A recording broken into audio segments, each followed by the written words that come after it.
Estamos aí, che! Imagine a TV viajando no tempo pra mostrar o passado. No passado em todo momento. Imagine a vida, as pessoas, os sonhos de outros séculos. Antigos privilégios. 500 anos, o Brasil República na TV. Pra todo mundo ver. Sim, também. 500 anos, o Brasil República na TV. É isso aí.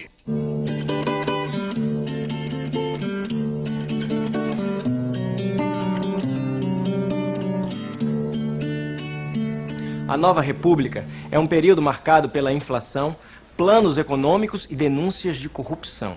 Ao mesmo tempo, o Brasil vive uma fase de grandes avanços democráticos.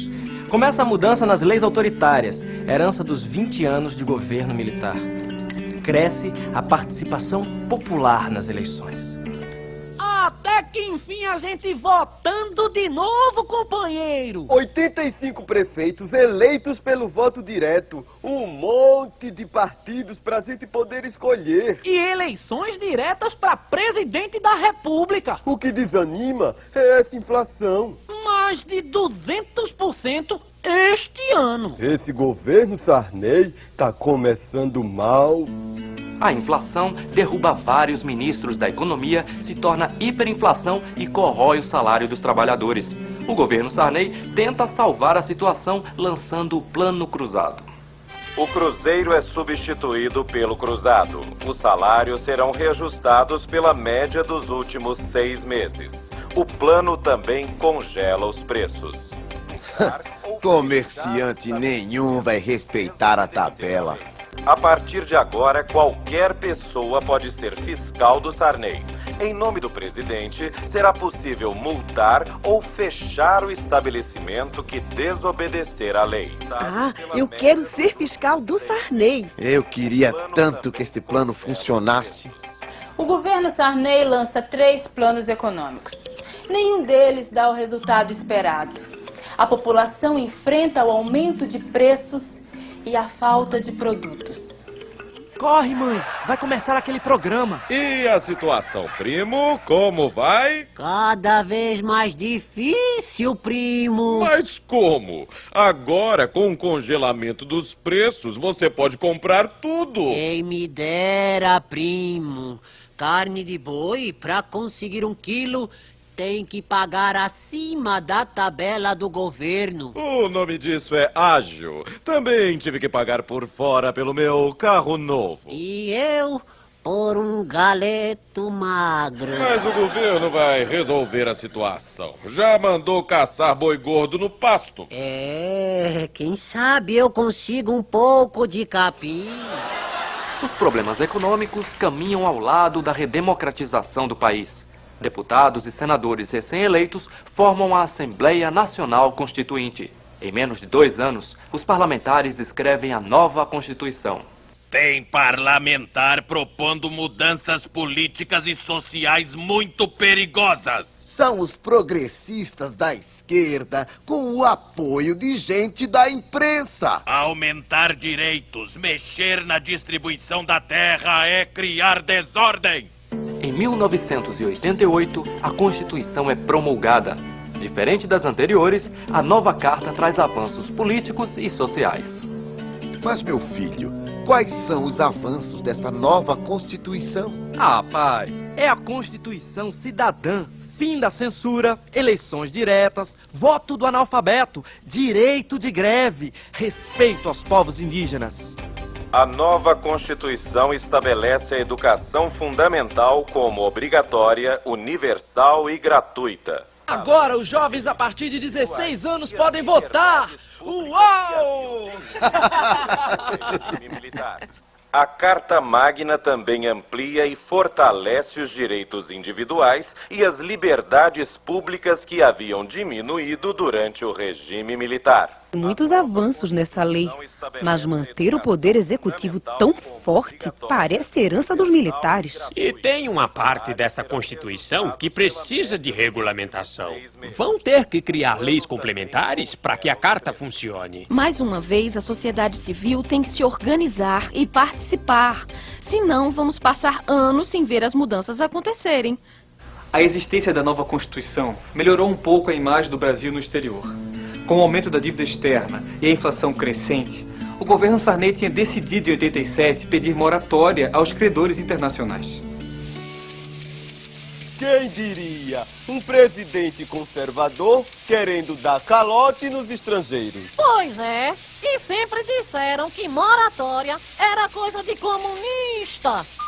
A crise econômica e as tentativas de contê-la continuam. Acontecem saques a supermercados e depredações de agências bancárias.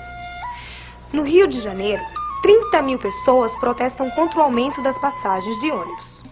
Você viu, Benedita? O ônibus onde o Sarney estava aqui no Rio foi apedrejado. Daqui a pouco vão querer arrancar aquele bigode. Ô, mulher, não fala assim. Você não sabe o que eu sofri sendo fiscal do Sarney pra nada. Nesse clima de insatisfação, começa a campanha para a eleição presidencial. Depois de 29 anos, o povo vota para eleger um presidente. Tu viste, Lula? Tem um candidato com teu nome. Gostei, é nele que eu voto. Sei não. É difícil escolher entre 22 candidatos. Que nada. Trabalhador, vote em trabalhador. Uma vitória da esquerda terá consequências imprevisíveis. Esse Lula promete justiça social, reforma agrária. Mas ele aparece mal na TV. Em compensação, o caçador de Marajás parece astro de novela das 8. Minha gente, emprego, casa, escola, transporte e saúde. Nós precisamos recomeçar a contar a história do Brasil. As crianças precisam aprender a história do Brasil de outra forma. O Collor parece um homem sério, de boa família, fala inglês, é moço. E bem apanhado. O outro, o barbudo, não me agrada. As eleições de 1989 acontecem em 2 turnos. No segundo concorrem apenas os mais votados. Luiz Inácio Lula da Silva é o candidato do Partido dos Trabalhadores, o PT. Ex-metalúrgico, tinha sido o deputado federal mais votado do país. O outro candidato, Fernando Collor de Mello, pertencia ao PRN, Partido da Reconstrução Nacional. Tinha sido prefeito de Maceió e governador de Alagoas. Ficou famoso ao se proclamar caçador de Marajás. Collor diz que Marajá é funcionário público, gente com riqueza mal explicada. Esse homem não me engana. Diz que vai acabar com a corrupção, mas eu acho que ele é um Marajá. Eu já vi isso, minha filha. Todo mundo tem passado dificuldades, todo mundo sabe que tem gente roubando. E quando aparece um dizendo que vai acabar com a safadeza... Esse Collor vai moralizar o país. Vai ser um presidente bonitão. Collor vence as eleições, mas não faz bonito na presidência. Assim que toma posse, confisca o dinheiro depositado nos bancos pelos brasileiros. Isso é um roubo. Será que o governo vai devolver mesmo o dinheiro das aplicações da poupança? Mesmo que devolva, mamãe, 1 ano e meio com o dinheiro da nação inteira? Ainda bem que eu tinha aplicado meu dinheiro na Suíça. Mas eu não. Tem algum aí pra me emprestar? Todo o dinheiro que eu tinha no banco, tudo esse Collor confiscou. Calma, Glicério, calma. A reforma da clínica, os equipamentos, meu Deus. Como é que eu vou pagar o que eu já comprei? Estamos perdidos. Ué, meu patrão vivia dizendo que a esquerda é quem vai confiscar a poupança. Agora teu patrão tá liso, igual a gente. Igual nada. Em nome da modernidade tecnológica e do neoliberalismo, Fernando Collor abre o país à concorrência internacional e libera as importações. Pois é, primo. Quem pode, Tá comprando carro importado. Claro, o Collor falou certo, primo. O automóvel brasileiro é uma carroça. Carroça pra rico, primo. Eu mesmo nunca puxei uma dessas. Apesar dos problemas do governo Collor, a sociedade se articula em torno de temas importantes. No Rio de Janeiro, acontece a Eco 92, segunda Conferência das Nações Unidas sobre Meio Ambiente e Desenvolvimento.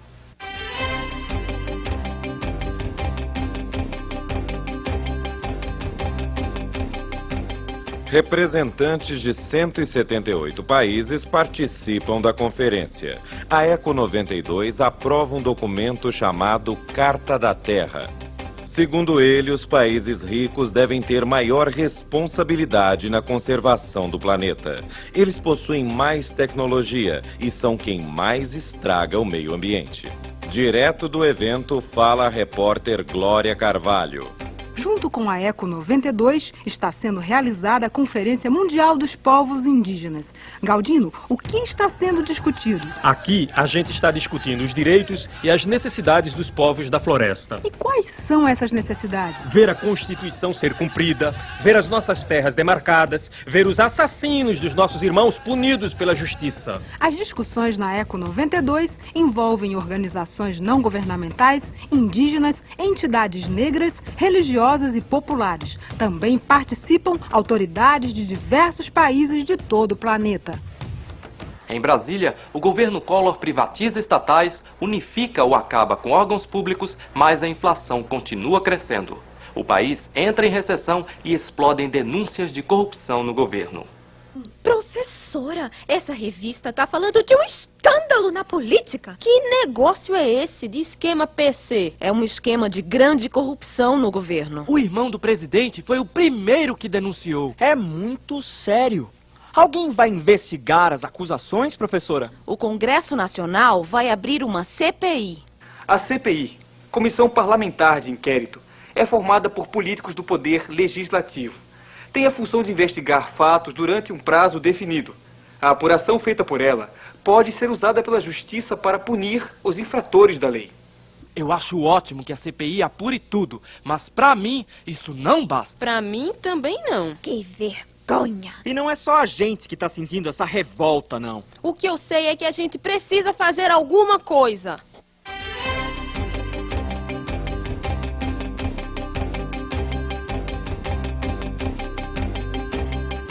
Primeiro Rio de Janeiro e Recife. Agora o movimento dos Carapintadas ganha as ruas de todo o Brasil. Formado por estudantes secundaristas, o movimento engrossa o coro pelo impeachment do presidente. Que coisa linda, meu Deus!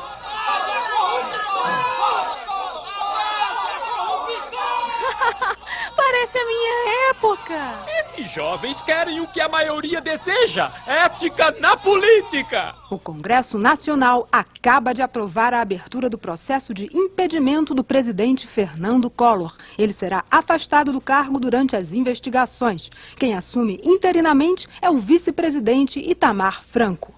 2 meses depois, o Senado vota o impedimento de Fernando Collor.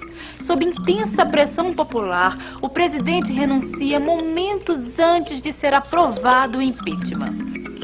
Olha só, o camarada renunciou para tentar se safar do julgamento. Acaba de renunciar o presidente Fernando Collor, que mesmo assim será julgado pelo Congresso Nacional. Ó, pra aí, meu velho. Tô tão arrependida de ter votado nele. Bem que me disseram, a gente tem que pensar bem antes de votar.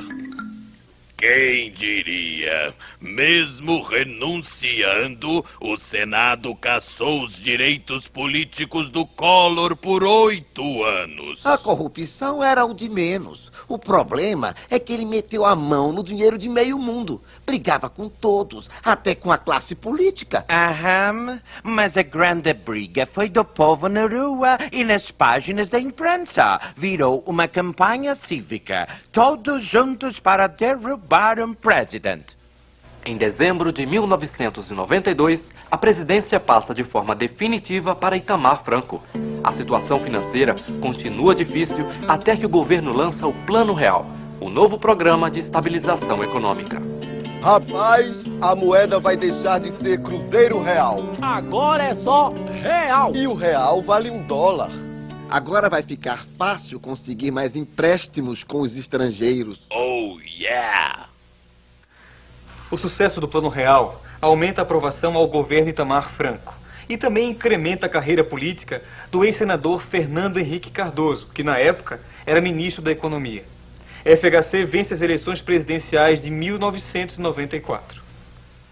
Glicério, você exagerando nas compras. Todo dia você quer muita coisa na mesa. A comida acaba estragando. Esse negócio de ficar comprando pouco é mesquinharia. Ainda mais depois da fartura do Plano Real. Dá o que sobrar para a empregada. Ela tá doente, faltou. Então, joga fora.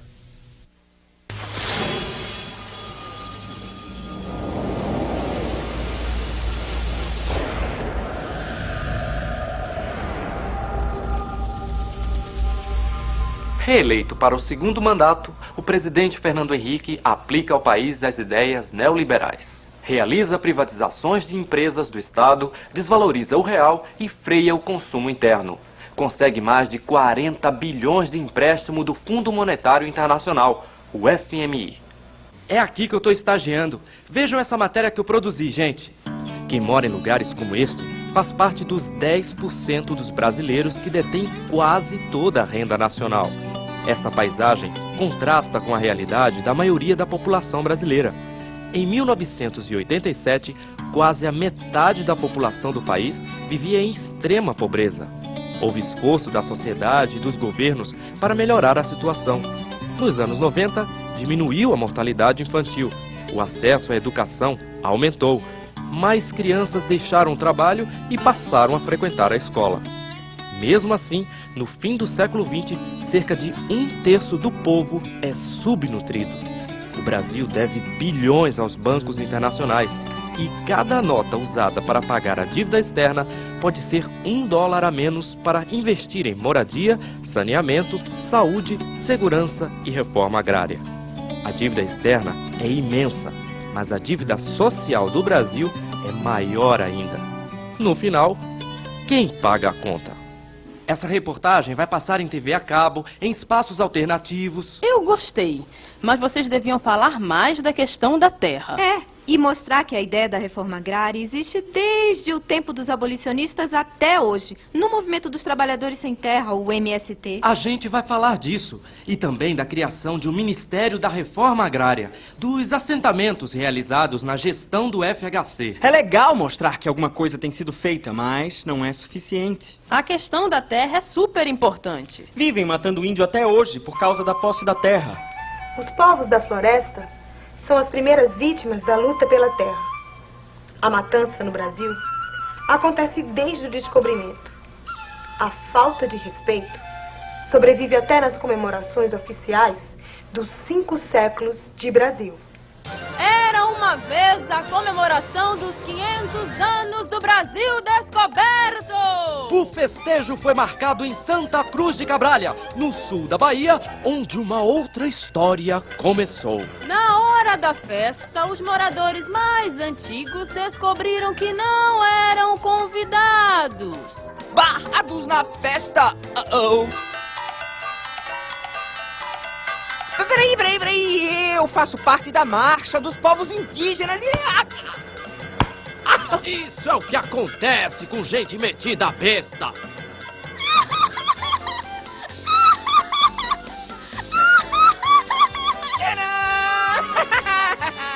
Pensaram que era o meu fim? Pois eu tenho fôlego pra brigar o mais